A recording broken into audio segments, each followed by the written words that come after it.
first mainstream Melee match. All right. PHDeeznuts versus Sacto Style. Sheik Ganon. And we've talked a bit about Sheik Ganon. And in general, it's pretty bad. But here comes Sacto Style with the big damage. Yeah. That's every single, if you've never played against a good Ganondorf before, it always feels the same way. The way it feels is, yes, everything is fine. And then you get hit and panic.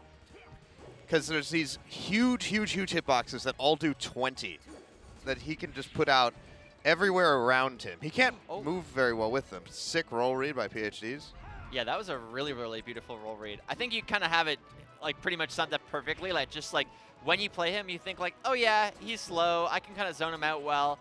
And then he gets like a good tech chase read, and you're like, oh my god, I just took 56. Yeah. And then you do that, and you feel like, okay, never mind, we're good, we're good. But then so, you remember your character beats Ganondorf 9-1, yes. and everything is cool again.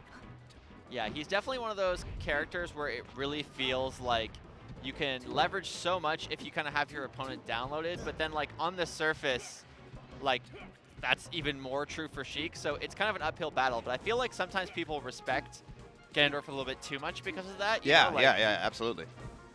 You don't want to just give him stage, but at the same time, if you take stage too aggressively, then you're going to end up on the wrong end of an aerial.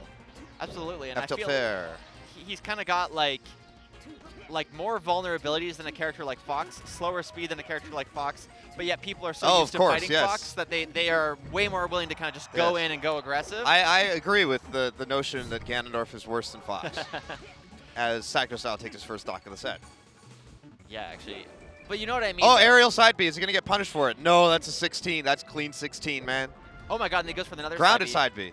And that one actually pops up. Yeah, it does actually seem like PHDeeznuts falling fair. Trying to kind of struggle to get in, but gets the first grab in quite a while, and does a good amount of shield pressure. Box out. Oh, gets the down B. These B buttons doing a lot of mileage. Like even there, like I think it worked out. He waited out the option and kind of whiff punish, but like I feel like PhD is giving him like maybe a bit too much respect. But sometimes if you're confident you're the better player, that's the correct call because you can just kind of like not try to like go for low risks and just win out. Yeah, just hang back, wait for things to make sense. Oh, they don't have to make sense right away. All right, he lets it go. No chain grab. I like that he Sacto Style shook his head there. Because I assume that means he didn't mean to charge a forward smash. Otherwise, it's like, I mean, you did it, So there is sometimes that feeling where like you're charging a smash attack and they're just standing there waiting for you to do it, and it's like, well, I'm committed now. I got to charge it all the way. Absolutely. Definitely, PHDeeznuts was not. I was goes PhD. Forward. I think PhDs is a good compromise. PhDs? Okay, yeah. PhDs. Wasn't aware he was over 100 earlier. Once again, didn't mean to do the slow get up, but he's kind of fine with it, right? Like at this percent, all you need is an F tilt. Like, it's coasting time. Yeah, like you still have a whole comfortable stock, able to kind of go for like maybe more aggressive dash attacks, grab reads, that kind of thing, just to get a clean hit. But that kind of play could, lead to. Oh, he was so close. All right, see if he can catch a jump or something. No, smartly, PhD goes to ledge, gets stuffed out though. I feel like the lack of confidence to go to the edge there is the kind of thing where like you need to really push. Oh, it didn't end the match. And then yet it did.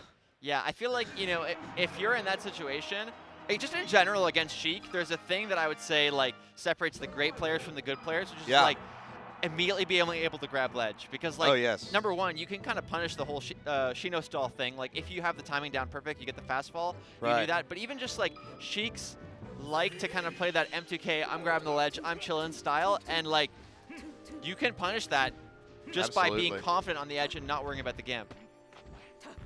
All right, more grabs. Oh yes, keep it going.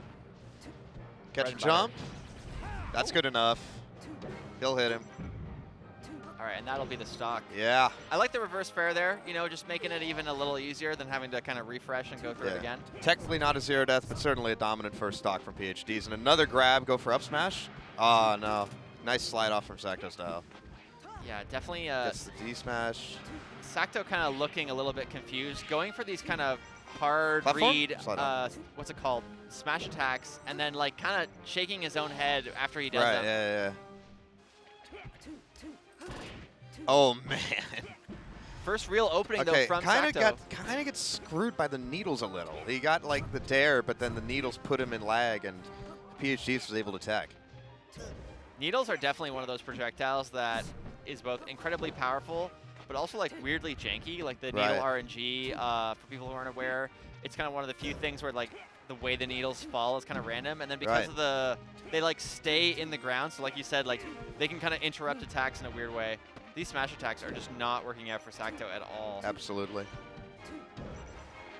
All right, gonna go down. Yep, right on top of him.